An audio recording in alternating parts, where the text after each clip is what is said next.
जिस तरह की घटनाएं सामने आती रही हैं और बड़े-बड़े मामले आते रहे हैं और लगातार जो आंकड़े बताते हैं, जो हमने आपने देखा है, जिसकी हमने आपने रिपोर्ट की है, जो बिल्कुल आँखों के सामने घटनाएं हुई हैं, उसको देखकर तो ये नहीं कह सकते हैं। ये ज़रूर है कि कानून व्यवस्था के कई मामलों में, दंगों के मामलों में, सांप्रदायिक दंगों के जो आंकड़े आते हैं, उसमें योगी सरकार कुछ बेहतर व्यवस्था, पुलिसिया व्यवस्था, प्रशासनिक व्यवस्था रही है। लेकिन हाँ, महिलाओं के जो आंकड़े आए हैं, महिलाओं की सुरक्षा के बारे में उनकी मान-सम्मान और उनकी इज़्ज़त के मामले में, तो ऐसा कोई सुधार तो नज़र नहीं आया है। लेकिन जो बात आपने भी कही कि परसेप्शन, एक माहौल, एक पब्लिसिटी स्टंट कुछ ऐसा बन चुका है कि कहा यही जाता है कि योगी सरकार में या भारतीय जनता पार्टी की सरकार में महिलाएँ सुरक्षित होंगी और हैं। और मैं समझता हूँ कि जनता भी इस बात को लेकर कहीं न कहीं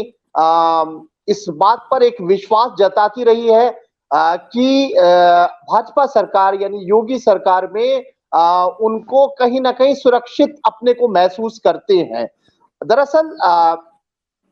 पार्टी कोई भी उसका जो एक मैनेजमेंट होता है, उसका पीआरशिप जो होती है, जो उसका पब्लिसिटी स्टंट होता है, जो जनता तक अपनी बात पहुँचाने की जो कोशिशें होती हैं, उसमें भारतीय जनता पार्टी बहुत ही आगे है, बहुत कामयाब है और इस बात में कोई शक नहीं है कि उत्तर प्रदेश की जनता के मन में और मस्तिष्क में भाजपा ने ये बात बैठा दी है कि अगर हम हैं तो तुम सुरक्षित हो, अगर हम हैं तो महिलाएँ सुरक्षित हैं, अगर हम हैं तो व्यापारी सुरक्षित हैं और ये बात किसी हद तक बैठी है। अगर नहीं बैठती होती, मेजॉरिटी की सरकार दोबारा नहीं आती और आज भी कोई भी सर्वे होता है तो तमाम घटनाएँ सामने होने के बाद भी अभी कहीं न कहीं विश्वास ऐसा जुड़ा हुआ है। उसकी एक वजह बड़ी मनोवैज्ञानिक है क्योंकि जो एक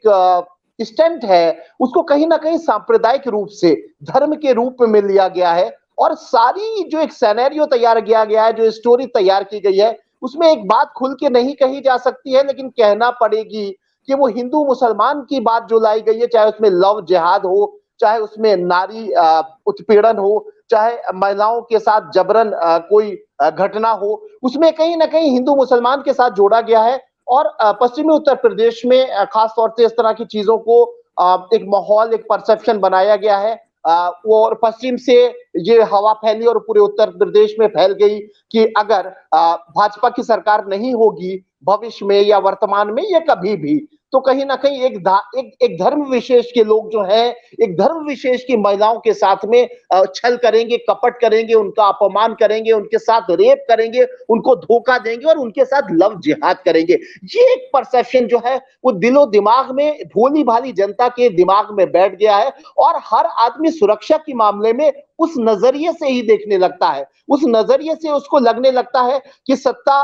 ये सत्ता अगर आएगी तो हम सुरक्षित हैं, हमारे घर की बेटियां, हमारी बहनें सुरक्षित हैं और अगर दूसरी सत्ता आएगी तो हम कहीं न कहीं असुरक्षित हो जाएंगे। 1-2 घटनाओं को याद दिलाया जाता है और उसी से पूरा माहौल बन जाता है और उस बात के मद्देनज़र पूरे प्रदेश में इस तरह की जनता की के बीच में सच या झूठ या भ्रांति या गलतफ़हमी फैल जाती है कि अगर सत्ता परिवर्तन हुआ तो कहीं न कहीं महिलाएँ, हमारे घर की महिलाएँ सुरक्षित नहीं होंगी। और आप हमसे जुड़े रहने के लिए सब्सक्राइब करें YouTube पर, फॉलो करें ट्विटर पर और लाइक करें Facebook पर। और ज्यादा जानकारी के लिए आपको टाइप करना होगा सिर्फ न्यूज़ नशा।